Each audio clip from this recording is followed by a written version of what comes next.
दोस्तों अज एक बार फिर ਆਪਾਂ ਕੋਟਕਪੂਰਾ ਦਾ ਜਿਹੜਾ SIT ਕੁਆਸ਼ ਕੀਤੀ ਹਾਈ ਕੋਰਟ ਨੇ ਔਰ ਜੋ ਉਹਦੇ ਆਫਟਰ ਇਫੈਕਟਸ ਹੋਏ ਨੇ ਉਹਦੇ ਤੇ ਮੈਂ ਤੁਹਾਡੇ ਨਾਲ ਵਿਚਾਰ ਸਾਂਝੇ ਕਰਨਾ ਚਾਹੁੰਦਾ। ਆ ਹਾਈ ਕੋਰਟ ਦੀ ਇੱਕ ਬਹੁਤ ਵੱਡੀ ਜੱਜਮੈਂਟ ਮੇਰੇ ਹੱਥ ਵਿੱਚ ਆ ਔਰ ਦੁੱਖ ਸਿਰਫ ਇਸ ਗੱਲ ਦਾ ਵਾ ਕਿ ਹਾਈ ਕੋਰਟ ਨੇ ਪਿਛਲੇ ਪੌਣੇ 3 ਸਾਲ ਦੀ ਇਨਵੈਸਟੀਗੇਸ਼ਨ ਨੂੰ ਇੱਕ ਝਟਕੇ ਵਿੱਚ ਰੱਦ ਤਾਂ ਕਰ ਦਿੱਤਾ, ਕੁਆਸ਼ ਕਰ ਦਿੱਤਾ, ਲੇਕਿਨ ਸਾਨੂੰ ਅਲਟਰਨੇਟਿਵ ਨਹੀਂ ਦਿੱਤਾ ਉਹਨਾਂ ਨੇ ਕਿ अगर फर्ज करो फलां पुलिस ऑफिसर जिहड़े दोषी करार दिते सी कुंवर विजय प्रताप सिंह ने, अगर वो दोषी नहीं गे, अगर बादल का परिवार तुसीं कहने कि असीं क्लीन चिट दिता, हालांकि उन्होंने कोई अर्जी नहीं सी दिती, पर तुसीं कहने हो कि बादल परिवार दोषी नहीं गा, तो फिर दोषी कौन है? अक्सर 6 साल पहला 2015 ਦੇ ਵਿੱਚ अनेकां किस्से जिहड़े सीगे गुरु ग्रंथ साहब जी की बेअदबी दे होए, लोगों ने बुरज जोहर सिंह वाले तो लैके सत्कारयोग गुरु ग्रंथ साहब जी के पत्रे इस तरह रोले कि नफरत की भावना पंजाब दे विच फैले तो इत्थे दंगे होण। किसी ने तो बेअदबियां कीतियां सी ना, और जो ये बेअदबियां तो बाद लोगों ने इंसाफ की पुकार लाई और रोज़ मुजाहरे किए पीसफुल शांतमई ढंग दे नाल, चाहे वह कोटकपूरे का सी चाहे बाइबल क्लास सी, उत्थे फिर गोलियां चलियां ने। 14 अक्तूबर की तड़के पहला गोली चलती है कोटकपूरे, उत्थे हफड़ा दफड़ी मचती है, लाठीचार्ज हुंदा, चंगे चंगे साधु संत संप्रदावां दे लोग जिहड़े पाठ कर रहे सी भुंजे बैठे, उन्हां दे उत्ते बहुत बेरहमी दे नाल लाठीचार्ज होया, पानी दियां बुछाड़ां मारियां गईयां और एक अजीत सिंह नामी व्यक्ति दे चूले विच गोली लगी, जिहड़ी कि हुण जस्टिस रंजीत सिंह कमिशन ने खुलासा किया 2017-18 दे विच। और उस तो बाद पुलिस ने जाके बाइबल कलां जिहड़ा कि एक लिंक रोड दे उत्ते लोग बैठे सीगे, उत्थे जिहड़े लोग पाठ कर रहे सीगे, उत्थे शांतमई प्रोटेस्टर्स दे उत्ते गोली चला के 2 जिहड़े सीगे सिख नौजवान मार दिते, कृष्ण भगवान सिंह ते गुरजीत सिंह। अक्सर उत्ते गोली चली है और उस वक्त की सरकार जिहड़ी सुखबीर बादल होनी कहंदे ने हुण बड़े छातियां चौड़ियां करके इस हाई कोर्ट के फैसले का सहारा ले रहे हैं। इन्होंने शर्म नहीं आती कि तुहाडी पौने 2 साल सरकार रही, 1.5 साल 2015 दीयां बेअदबियां ते बाइबल कलां दी गोली तो बाद। अगर तुसीं कहने कि असीं वाकई पंथक सीगे, अकाली सी और असीं इंसाफ पसंद सी, असीं गुरु साहब का सत्कार करते हैं, तो फिर तुसीं दोषियों नूं फड़िया क्यों नहीं उस टाइम दे विच? और तुसीं अपनी FIR ते झात मारो, तुसीं जिहड़ी बाइबल कलां दे विच दर्ज कीती ते कोटकपूरे अणपछाते बंदियां दे खिलाफ तुसीं FIR दर्ज कीती है, जबकि सब नूं पता वा कि किसने कतल किया। सारी पुलिस दी एक गोली अकाउंट फॉर होती है, हथियार जिहड़े ने ऑन रिकॉर्ड ने, पर तुसीं उन्हां नूं दोषियों नूं जाण बुझ के हिफाजत की। इत्थों तक कि तुसीं सुमेध सिंह सैनी दे अगे गोडे टेक के उस जिहड़ा आदमी सिख नौजवानों के इनकाउंटरां का स्पैशलिस्ट सी, उन्होंने तुसीं DGP लाया, फिर उहदे आखे तुसीं गोली चलाई कोटकपूरे ते उस तो बाद बाइबल कलां दे विच चली आ। इह गल दा खुलासा जस्टिस रंजीत सिंह कमिशन की रिपोर्ट विच जिहड़ा प्रकाश सिंह बादल ने तड़के 2 बजे फोन किया DGP नूं, उस तो बाद हुंदा वा। इसलिए सानूं दुख होया इस फैसले नूं पढ़ के सुन के, क्योंकि हाई कोर्ट अमूमन मैं मेरे उत्ते हुण इनफोर्समेंट डायरैक्टरेट ने ED ने रेड किए हुए आ, असीं हाई कोर्ट गए हैं, लेकिन हाई कोर्ट या कोई भी सुप्रीम कोर्ट किसी पुलिस इन्वेस्टिगेशन नूं जांच नूं नहीं रोक सकते, रोकते ही नहीं गए। असीं भी तो कह रहे हैं, मैं तो कहना कि मेरे खिलाफ सुप्रीम कोर्ट का स्टे है, मेरे कोल जिहड़ा फाजिलका का केस चक्या उहदे च सुप्रीम कोर्ट ऑफ इंडिया ने प्रोसीडिंग स्टे कीतियां, पर ED ने वही FIR चक के मेरे खिलाफ इन्वेस्टिगेशन शुरू कर दी है, पर हाई कोर्ट इन्वेस्टिगेशन नहीं रोक रहा, क्योंकि असीं इन्वेस्टिगेशन नहीं रोक सकते। तो इस केस विच तां मेरे वीरों ते भैणों 9 चलान पेश हो चुके सीगे फरीदकोट की अदालत विच। पौने 3 साल की तहकीकात सीगी, हज़ारां सफ़ियां की चार्जशीट चलान पेश होए ने, सारा कुछ ही रद्द कर दिता। जे तुहानूं लगदा सीगा कि कुंवर विजय प्रताप सिंह पार्टिजन ऑफिसर आ, किसी नूं फायदा दे रहा, किसी का नुकसान कर रहा, तो तुसीं पंजाब सरकार नूं इह हदायत दे दिंदे कि तुसीं जिहड़ा SIT का मुखी है इसनूं तब्दील करके किसी होर अफसर नूं तुसीं ला दिओ, पर तुसीं सारा कुछ छिक्के दे उत्ते टंग दिता। कदी ये सोचा फैसला करने वालियां ने कि इहदे नाल किन्ने लोकां दे जज्बात जुड़े हुए हैं? गुरु ग्रंथ साहब कौन है? गुरु ग्रंथ साहब एक साडा शब्द गुरु आ, जिद्दां आपां सादी जुबान करिए साडा प्यो आ, ते जे साडे प्यो नूं साडे पंजाब दे विच 6 साल इंसाफ नहीं मिलना, तो फिर अंदाज़ा ला लो कि आ जिहड़े आपां निक्के मुट्टे इंसाफ भालदे फिरदे हैं तुहानूं कदी नहीं मिलणगे।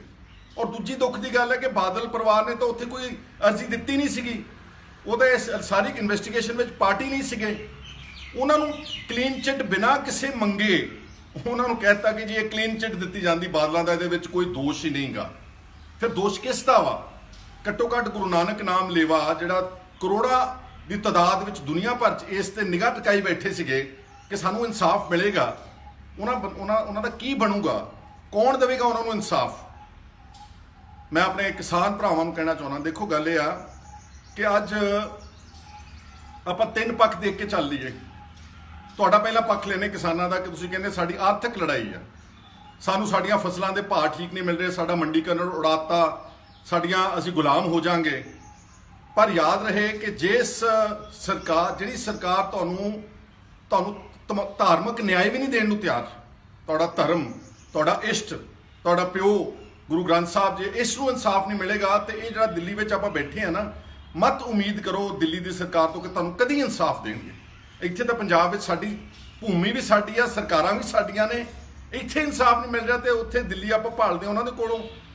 ਦੂਸਰਾ ਪੱਖ ਸਿਆਸੀ ਜਿਹੜਾ ਇਸ ਵਕਤ ਪੰਜਾਬ ਦੇਸ਼ ਦਾ, ਇੱਕ ਗੱਲ ਅੱਛੀ ਤਰ੍ਹਾਂ ਸਮਝ ਲਓ ਕਿ ਜਦੋਂ ਦੀ ਇਹ ਸਰਕਾਰਾਂ ਬਣੀਆਂ, ਖਾਸ ਤੌਰ ਤੇ ਬੀਜੇਪੀ ਦੀਆਂ, ਇਹਨਾਂ ਨੇ ਤੁਹਾਡੇ ਸਾਰੇ ਅਧਿਕਾਰ ਖੋਲੇ ਨੇ ਸਟੇਟਸ ਤੋਂ, ਤੁਹਾਡੇ ਪੱਲੇ ਕੁਝ ਨਹੀਂ ਛੱਡਿਆ।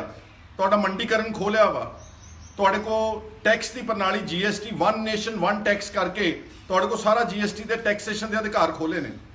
ਤੁਹਾਡੇ ਕੋਲ ਜਿਹੜਾ ਤੁਹਾਡੀ ਰੈਵਨਿਊ ਆਉਂਦੀ ਸੀ ਫਸਲਾਂ ਦੀ ਖਰੀਦੋ ਫਰੋਖਤ ਤੋਂ, ਕਣਕ ਝੋਨੇ ਦੀ ਮੰਡੀਕਰਨ ਤੋਂ, ਉਹ ਤੁਹਾਡਾ ਰੂਰਲ ਡਿਵੈਲਪਮੈਂਟ ਫੰਡ ਜਿਹੜਾ ਉਹਨਾਂ ਨੇ ਤੁਹਾਡੇ ਕੋਲ ਖੋਲਿਆ। ਸਾਡੇ ਕੋਲ ਸਾਡੀ ਵਿੱਦਿਆ ਖੋਲੀ ਹੋਈ ਆ, ਅਸੀਂ ਪੜ੍ਹਾ ਨਹੀਂ ਸਕਦੇ ਆਪਣੀ ਮਰਜ਼ੀ ਨਾਲ ਕੌਣ ਸਾਡੇ ਗੁਰੂ ਸੀਗੇ, ਸਾਡਾ ਕੀ ਇਤਿਹਾਸ ਸੀਗਾ, ਕਿਹਨਾਂ ਲੋਕਾਂ ਨੇ ਇੱਥੇ ਕੁਰਬਾਨੀਆਂ ਦਿੱਤੀਆਂ, ਕਿੱਥੇ ਕਿੱਥੇ ਖੂਨ ਡੁੱਲਿਆ, ਕਿਹੜੇ ਘੱਲੂ ਘਾਰੇ ਹੋਏ, ਅਸੀਂ ਕੁਝ ਪੜ੍ਹਾ ਨਹੀਂ ਸਕਦੇ ਮਰਜ਼ੀ ਦੇ ਨਾਲ। ਸਾਡੀ ਐਜੂਕੇਸ਼ਨ ਦਾ ਜਿਹੜਾ ਸਾਰਾ ਸਿਲੇਬਸ ਹੈਗਾ ਉਹ ਦਿੱਲੀੋਂ ਬਣਿਆ ਬਣਾਇਆ ਆਉਂਦਾ ਵਾ, ਸਾਡੇ ਲੇਬਰ ਲਾਜ਼ ਦਿੱਲੀੋਂ ਆਉਂਦੇ ਨੇ, ਮਨਰੇਗਾ ਵਗੈਰਾ, ਸਾਡੇ ਜਿਹੜੀਆਂ ਮਿਊਨਿਸਪਲ ਲਾਜ਼ ਨੇ, ਸਾਡਾ ਜਿਹੜਾ ਰੂਰਲ ਡਿਵੈਲਪਮੈਂਟ ਫੰਡ ਆ, ਸਾਡੀਆਂ ਜਿਹੜੀਆਂ ਸੜਕਾਂ ਕਿੱਥੇ ਬਣਨੀਆਂ ਨੇ, ਸਾਰਾ ਕੁਝ ਉਹਨਾਂ ਨੇ ਆਪਣੇ ਕੋਲ ਜਕੜ ਲਿਆ ਵਾ। ਔਰ ਸੂਬਿਆਂ ਦੇ ਅਧਿਕਾਰਾਂ ਦੇ ਉੱਤੇ ਬਹੁਤ ਵੱਡੇ ਡਾਕੇ ਪਏ ਨੇ। ਜੰਮੂ ਕਸ਼ਮੀਰ ਦੇ 2 ਟੋਟੇ ਕਰ ਦਿੱਤੇ, ਬਹੁਤ ਮਾੜੀ ਗੱਲ ਕੀਤੀ। ਸਾਰੇ ਦੇਸ਼ ਦੀ ਉਸ ਵੇਲੇ ਪੋਲੀਟੀਕਲ ਜਮਾਤ ਨੇ ਉਹਨਾਂ ਦੀ ਸਪੋਰਟ ਕੀਤੀ, ਐਵੇਂ ਡਰਦਿਆਂ ਨੇ। ਆ ਹੁਣ ਦਿੱਲੀ ਦੇ ਸਾਰੇ ਸਰਕਾਰ ਦੇ ਅਧਿਕਾਰ ਖੋਲੇ ਨੇ। ਜੇ ਫਿਰ ਵੋਟਾਂ ਕਾਹਦੇ ਲਈ ਪਵਾਉਣੇ, ਜੇ ਸਾਰੀਆਂ ਚੁਣੀਆਂ ਹੋਈਆਂ ਸਰਕਾਰਾਂ ਦੇ ਅਧਿਕਾਰ ਹੀ ਖੋ ਕੇ ਆਪਣੇ ਕੋਲ ਲੈ ਜਾਂਦੇ ਆ, ਫਿਰ ਵੋਟ ਨਾ ਪਵਾਓ, ਫਿਰ ਡਾਇਰੈਕਟਲੀ LG ਤੇ ਗਵਰਨਰਸ ਨੂੰ ਕਹਿ ਦਿਓ ਕਿ ਤੁਸੀਂ ਸਾਡੇ ਸਟੇਟਾਂ ਚਲਾਓਗੇ, ਤੁਸੀਂ ਸਾਡੇ ਏਜੰਟ ਹੋ, ਚੁਣੀ ਹੋਈ ਸਰਕਾਰ ਦੀ ਸਾਨੂੰ ਕੋਈ ਲੋੜ ਨਹੀਂ ਗੀ। ਸੋ ਮੈਂ ਇਹ 3 ਉਦਾਹਰਨ ਤਾਂ ਦਿੱਤੇ ਨੇ, ਧਾਰਮਿਕ ਨਿਆਂ ਤੇ ਸਿਆਸੀ ਨਿਆਂ ਤੇ ਆਰਥਿਕ ਨਿਆਂ, ਤਿੰਨੋਂ ਆਪਾਂ ਮੰਗ ਰਹੇ ਪੰਜਾਬ ਦੇ ਵਿੱਚ, ਲੇਕਿਨ ਤਿੰਨਾਂ ਨੂੰ ਸਾਨੂੰ ਦੇਣ ਨੂੰ ਕੋਈ ਤਿਆਰ ਨਹੀਂਗਾ। ਇਸ ਲਈ ਮੈਨੂੰ ਤਾਂ ਬਹੁਤ ਦੁੱਖ ਹੋਇਆ। ਔਰ ਪਿਛਲੇ 48 ਘੰਟੇ ਜਦੋਂ ਦਾ ਫੈਸਲਾ ਡਿਟੇਲਡ ਵਿੱਚ ਆਇਆ, ਜਿਹਦੇ 'ਚ ਉਹਨਾਂ ਨੇ ਸਾਫ਼ ਕਰ ਦਿੱਤਾ ਕਿ ਬਾਦਲ ਬੇਗੁਨਾਹ ਨੇ, ਪੁਲਿਸ ਵਾਲੇ ਬੇਗੁਨਾਹ ਨੇ, ਅਸੀਂ ਸਾਰੀ ਜਿਹੜੀ SIT ਭੰਗ ਕਰਦੇ ਆ, ਨਵੇਂ ਸਿਰੇ ਤੋਂ ਜਾਂਚ ਹੋਵੇਗੀ। ਮੈਨੂੰ ਨਹੀਂ ਪਤਾ ਪੰਜਾਬ ਸਰਕਾਰ ਕੀ ਕਰੇਗੀ। ਸੁਪਰੀਮ ਕੋਰਟ ਜਾਂਦੀ ਆ ਕਿ ਨਵੀਂ SIT ਬਣਾ ਕੇ 1 ਮਹੀਨੇ ਦੇ ਵਿੱਚ ਅਗਰ ਚਾਹਣ ਤੇ ਇਹਦੀ ਦੁਬਾਰਾ ਤਹਿਕੀਕਾਤ ਕਰਕੇ ਸਾਰਾ ਚਲਾਨ, ਸਾਰੇ ਤੱਥ ਸਾਹਮਣੇ ਆਏ ਹੋਏ ਨੇ। ਜਸਟਿਸ ਰਣਜੀਤ ਸਿੰਘ ਕਮਿਸ਼ਨ ਦੀ ਰਿਪੋਰਟ ਤੁਹਾਡੇ ਕੋਲ ਪਈ ਆ, ਤੇ ਤੁਸੀਂ ਉਹਦੇ 'ਚ ਫਰੀਦਕੋਟ ਵਿੱਚ ਇਹਨਾਂ ਗੁਨਾਹਗਾਰਾਂ ਨੂੰ ਦੁਬਾਰਾ ਇਹਨਾਂ ਦੇ ਚਲਾਨ ਪੇਸ਼ ਕਰੋ। ਕਰਦੇ ਨਹੀਂ ਕਰਦੇ ਮੈਨੂੰ ਨਹੀਂ ਪਤਾ, ਲੇਕਿਨ ਮੂਕ ਦਰਸ਼ਕ ਬਣ ਕੇ ਬੈਠੇ ਰਹਿਣਾ ਤੁਸੀਂ ਜਾਂ ਮੈਂ, ਆਪਾਂ ਸਾਰੇ, ਤਾਂ ਫਿਰ ਆਪਣੀ ਕੋਈ ਕਹਿੰਦੇ ਹੁੰਦੇ ਕਿ ਆਪਣਾ ਕੋਈ ਵਕਾਰ ਨਹੀਂਗਾ। ਫਿਰ ਉਹ ਤਾਂ ਬੈਠੇ ਆ, ਆਪਾਂ ਰੋਟੀ ਪਾਣੀ ਖਾਂਦੇ ਆ, ਗੱਡੀਆਂ ਮੋਟਰਾਂ 'ਚ ਘੁੰਮਦੇ ਆ, ਸੌਂਦੇ ਆ, ਉੱਠਦੇ ਆ, ਜਾਗਦੇ ਆ। ਇਸ ਲਈ ਮੈਂ ਇਸ ਨੂੰ ਗੰਭੀਰਤਾ ਨਾਲ ਲੈਂਦੇ ਹੋਏ ਕੁਝ ਚੰਗੇ ਸੱਜਣਾਂ ਦੇ ਨਾਲ ਅਸੀਂ ਗੱਲ ਕੀਤੀ ਆ। ਅੱਜ ਚੰਡੀਗੜ੍ਹ ਵਿਖੇ ਅਸੀਂ ਇੱਕ ਮੀਟਿੰਗ ਰੱਖੀ ਆ, ਜਿਹਦੇ ਵਿੱਚ ਅਸੀਂ 12-13 ਕੁਝ ਜਥੇਬੰਦੀਆਂ, ਕੁਝ ਇਸ ਤਰ੍ਹਾਂ ਦੇ ਸਤਿਕਾਰਯੋਗ ਲੋਕ ਜਿਨ੍ਹਾਂ ਨੇ ਇਸ ਆਪਣੇ ਸੂਬੇ ਤੇ ਆਪਣੀ ਕੌਮ ਵਾਸਤੇ ਕੁਰਬਾਨੀਆਂ ਦਿੱਤੀਆਂ ਨੇ, ਮੈਨੇ ਖੇਸ ਲੋਕ ਜਿਹੜੇ ਇਨਸਾਫ ਪਸੰਦ ਲੋਕ ਨੇ, ਉਹਨਾਂ ਦਾ ਇੱਕ 12-13 ਆਦਮੀਆਂ ਦਾ ਇੱਕ ਇਕੱਠ ਰੱਖਿਆ ਅੱਜ। ਉਹਦੇ ਤੇ ਅਸੀਂ ਚਰਚਾ ਕਰਾਂਗੇ ਸਾਰਿਆਂ ਨਾਲ ਸਹਿਮਤੀ ਨਾਲ। ਜੋ ਅਗਲਾ ਪ੍ਰੋਗਰਾਮ ਹੋਵੇਗਾ ਉਹ ਉਲੀਕ ਕੇ ਤੁਹਾਡੇ ਜਿਹੜਾ ਸੰਗਤ ਦੇ ਚਰਨਾਂ ਦੇ ਵਿੱਚ ਜਾਂ ਤੁਹਾਡੇ ਸਨਮੁਖ ਅਸੀਂ ਰੱਖ ਦਿਆਂਗੇ ਕਿ ਆਪਾਂ ਕੀ ਕਰਨਾ ਵਾ। ਠੀਕ ਹੈ, ਕਾਨੂੰਨੀ ਲੜਾਈ ਇੱਕ ਆ, ਪਰ ਯਾਦ ਰਹੇ ਇਹ ਇਕੱਲਾ ਕਾਨੂੰਨ ਦੀ ਟੈਕਨੀਕੈਲਿਟੀਜ਼ ਦਾ ਮਸਲਾ ਨਹੀਂਗਾ। ਇਹਦੇ 'ਚ ਸਾਡੇ ਗੁਰੂ ਗ੍ਰੰਥ ਸਾਹਿਬ ਦਾ ਬੇਅਦਬੀਆਂ ਤੇ ਸਾਡੇ ਨੌਜਵਾਨਾਂ ਦੇ ਕਤਲ ਤੇ ਇਹਦੇ ਨਾਲ ਸਾਡੇ ਜਜ਼ਬਾਤ, ਸਾਡੇ ਨਾਲ ਸਾਡੇ ਸੈਂਟੀਮੈਂਟਸ, ਸਾਡੇ ਜਿਹੜੇ ਸੀਗੇ ਸਾਡੇ ਨਾ ਸਿਰਫ ਧਾਰਮਿਕ ਜਜ਼ਬਾਤ, ਪਰ ਸਾਡੇ ਹਰ ਵਰਗ ਦੇ ਲੋਕਾਂ ਦੇ ਇਹਦੇ ਨਾਲ ਜਜ਼ਬਾਤ ਤੇ ਸੋਚ ਜੁੜੀ ਹੋਈ ਆ। ਤੇ ਇਸ ਲਈ ਅਸੀਂ ਅੱਜ ਮੀਟਿੰਗ ਕਰਾਂਗੇ, ਦੇਖਦੇ ਹਾਂ ਮੀਟਿੰਗ ਵਿੱਚ ਕੀ ਕੰਸੈਂਸਸ ਉੱਪਰ ਕੇ ਆਉਂਦਾ ਵਾ। ਅਸੀਂ ਲੀਗਲ ਟੈਕਨੀਕੈਲਿਟੀਜ਼ ਨਹੀਂ ਜਾਣਾ, ਇਹ ਕੰਮ ਸਰਕਾਰ ਦਾ ਵਾ, ਉਹ ਚੈਲੰਜ ਕਰੇ ਸੁਪਰੀਮ ਕੋਰਟ ਵਿੱਚ, SIT ਦੁਬਾਰਾ ਬਣਾਵੇ, ਪਰ ਅਸੀਂ ਇਹਦੇ ਉੱਤੇ ਕੀ ਕਰ ਸਕਦੇ ਹਾਂ। ਗਵਰਨਮੈਂਟਾਂ ਨੂੰ ਕਿਸ ਤਰ੍ਹਾਂ ਪ੍ਰੈਸ਼ਰਾਈਜ਼ ਕਰ ਸਕਦੇ ਉਹਦੇ ਸਾਰੀਆਂ ਗੱਲਾਂ ਤੇ ਅਸੀਂ ਚਰਚਾ ਕਰਨ ਜਾ ਰਹੇ ਹਾਂ।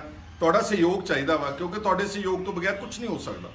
ਔਰ ਜੇ ਅਸੀਂ ਕੋਈ ਪ੍ਰੋਗਰਾਮ ਉਲੀਕੀਏ ਕਰੀਏ ਤੁਹਾਡੇ ਤੋਂ ਬਗੈਰ ਉਹ ਕਾਮਯਾਬ ਨਹੀਂ ਹੋ ਸਕਦਾ। ਔਰ ਤੁਸੀਂ ਪਹਿਲਾਂ ਕਰਕੇ ਦਿਖਾਇਆ ਹੋਇਆ ਹੈ ਕਿ ਨਹੀਂ ਕਰਕੇ ਦਿਖਾਇਆ। ਦੁੱਖ ਹੈ ਕਿ ਜਿਹਨਾਂ ਨੇ ਲੋਕਾਂ ਨੇ ਉੱਥੇ ਮੋਰਚਾ ਲਾਇਆ ਸੀ, ਬਗੈਰ ਕਿਸੇ ਨਾਲ ਸਲਾਹ ਮਸ਼ਵਰਾ ਕੀਤੇ ਉਹਨਾਂ ਨੇ ਆਪਣਾ ਮੋਰਚਾ ਝਟਪਟ ਚੱਕ ਕੇ ਜ਼ੁਬਾਨੀ ਕਲਾਮੀ ਐਵੇਂ ਛੋਟੇ ਮੋਟੇ ਵਾਅਦਿਆਂ ਤੇ ਚੱਕ ਕੇ ਲੈ ਗਏ। ਉਹ ਬਹੁਤ ਗਲਤ ਕੀਤਾ ਉਹਨਾਂ ਨੇ। ਅਗਰ ਅੱਜ ਮੋਰਚਾ ਲੱਗਿਆ ਹੁੰਦਾ ਤੇ ਮੈਂ ਸਮਝਦਾ ਕਿ ਅੱਜ ਇਹ ਵੀ ਕੋਰਟ ਦੇ ਵਿੱਚ ਹਿੰਮਤ ਨਹੀਂ ਸੀ ਹੋਣੀ, ਕਿਉਂਕਿ ਆਫਟਰ ਆਲ ਕੋਰਟਸ ਵੀ ਲੋਕਾਂ ਦੇ ਪਬਲਿਕ ਸੈਂਟੀਮੈਂਟਸ ਦਾ ਰਿਸਪੈਕਟ ਕਰਨਾ ਚਾਹੀਦਾ ਉਹਨਾਂ ਨੂੰ। ਇਸ ਲਈ ਮੈਨੂੰ ਤਾਂ ਇਸ ਫੈਸਲੇ ਦੇ ਨਾਲ ਬਹੁਤ ਡੂੰਘੀ ਸੱਟ ਵੀ ਵੱਜੀ ਆ, ਅਫਸੋਸ ਵੀ ਹੋਇਆ। ਔਰ ਮੈਂ ਸਿਰਫ ਇਹ ਸੋਚਦਾ ਕਿ ਜੇ ਗੁਰੂ ਗ੍ਰੰਥ ਸਾਹਿਬ ਤੇ ਐਡੇ ਵੱਡੇ ਪੱਧਰ ਦੇ ਉੱਤੇ ਹੋਈਆਂ ਕਤਲਾਂ ਦਾ ਇਨਸਾਫ ਲੋਕਾਂ ਨੂੰ ਨਹੀਂ ਮਿਲੇਗਾ ਤਾਂ ਫਿਰ ਮੈਂ ਜਿੱਦਾਂ ਪਹਿਲਾਂ ਕਿਹਾ ਸੀਗਾ ਕਿ ਛੋਟੇ ਮੋਟੇ ਇਨਸਾਫ ਦੀ ਉਮੀਦ ਮਤ ਕਰੋ। ਫਿਰ ਇਹ ਮਤ ਕੰਪਲੇਂਟ ਕਰੋ ਕਿ DCSSP ਸਾਡੇ ਨਾਲ ਧੱਕਾ ਕਰਦੇ ਨੇ। ਫਿਰ ਮਤ ਕੰਪਲੇਂਟ ਕਰੋ ਕਿ ਸਾਡੇ ਬੱਚਿਆਂ ਦੇ ਨਾਲ ਬਲਾਤਕਾਰ ਹੋ ਰਿਹਾ ਵਾ। ਫਿਰ ਮਤ ਕੰਪਲੇਂਟ ਕਰੋ ਕਿ ਸਾਡੇ ਘਰਾਂ ਦੇ ਵਿੱਚ ਆਤਮ ਹੱਤਿਆ ਹੋ ਰਹੀ ਸੀ। ਮਤ ਕੰਪਲੇਂਟ ਕਰੋ ਕਿ ਸਾਨੂੰ ਦੇਸ਼ ਦੀ ਸਰਕਾਰ ਜਿਹੜਾ ਹੈ ਉਹ ਸਹੀ ਭਾਅ ਨਹੀਂ ਦੇ ਰਹੀ, ਸਾਡੇ ਫਸਲਾਂ ਨੂੰ ਨਹੀਂ ਚੁੱਕ ਰਹੀ। ਕਿਉਂਕਿ ਮੁੱਢ ਜਿਹੜਾ ਹੈ ਉਹ ਸਾਡੇ ਇਸ ਪੰਜਾਬ ਦਾ, ਸਾਡੀ ਕੌਮ ਦਾ, ਸਾਡੇ ਗੁਰੂ ਨਾਨਕ ਨਾਮ ਲੇਵਾ ਦਾ, ਉਹ ਸਾਡਾ ਜਿਹੜਾ ਬੇਸਿਕ ਮੁੱਢ ਹੈ, ਜਿਹੜੀ ਸਾਡੀ ਵਿਚਾਰਧਾਰਾ ਤੇ ਸੋਚ ਆ, ਅਗਰ ਉਹਦੇ ਉੱਤੇ ਉਹ ਆਜ਼ਾਦ ਨਹੀਂ, ਉਹਦੇ ਉੱਤੇ ਹਮਲਾ ਹੋਣਗੇ ਤੇ then I do not think that we can ever expect justice from any authority out here। ਇਸ ਕਰਕੇ ਮੇਰੀ ਪੁਰਜ਼ੋਰ ਅਪੀਲ ਆ ਸਾਰਿਆਂ ਨੂੰ ਕਿ ਅਸੀਂ ਮੀਟਿੰਗ ਕਰਨ ਚੱਲੇ ਆ। ਅਸੀਂ ਅੱਛੇ ਤਰੀਕੇ ਨਾਲ, ਸੁਲਝੇ ਤਰੀਕੇ ਨਾਲ, ਚੰਗੀ ਮਸ਼ਵਰਾ ਕਰਕੇ ਜੋ ਵੀ ਪ੍ਰੋਗਰਾਮ ਉਲੀਕਾਂਗੇ ਤੁਹਾਡੇ ਨਾਲ ਸਾਂਝਾ ਕਰ ਦਾਂਗੇ ਔਰ ਉਸ ਦੇ ਉੱਤੇ ਪਹਿਰਾ ਦੇਣ ਦਾ ਉਪਰਾਲਾ ਕਰਾਂਗੇ। ਫਿਰ ਦੇਖਦੇ ਆ ਕਿ ਇਹਦੇ ਸਿੱਟੇ ਕੀ ਹੁੰਦੇ ਆ। ਸਾਨੂੰ ਨਾ ਕਿਸੇ ਕੰਟੈਂਪਟ ਤੋਂ ਡਰਿਆ, ਨਾ ਕਿਸੇ ਕੋਰਟ ਤੋਂ ਡਰਿਆ, ਕਿਉਂਕਿ ਇਹ ਮਸਲਾ ਇਸ ਤਰ੍ਹਾਂ ਦਾ ਵਾ ਕਿ ਅਗਰ ਅਸੀਂ ਕੋਰਟਾਂ ਅਦਾਲਤਾਂ ਦੇ ਹੁਕਮਾਂ ਦੇ ਅੱਗੇ ਗੋਡੇ ਟੇਕ ਗਏ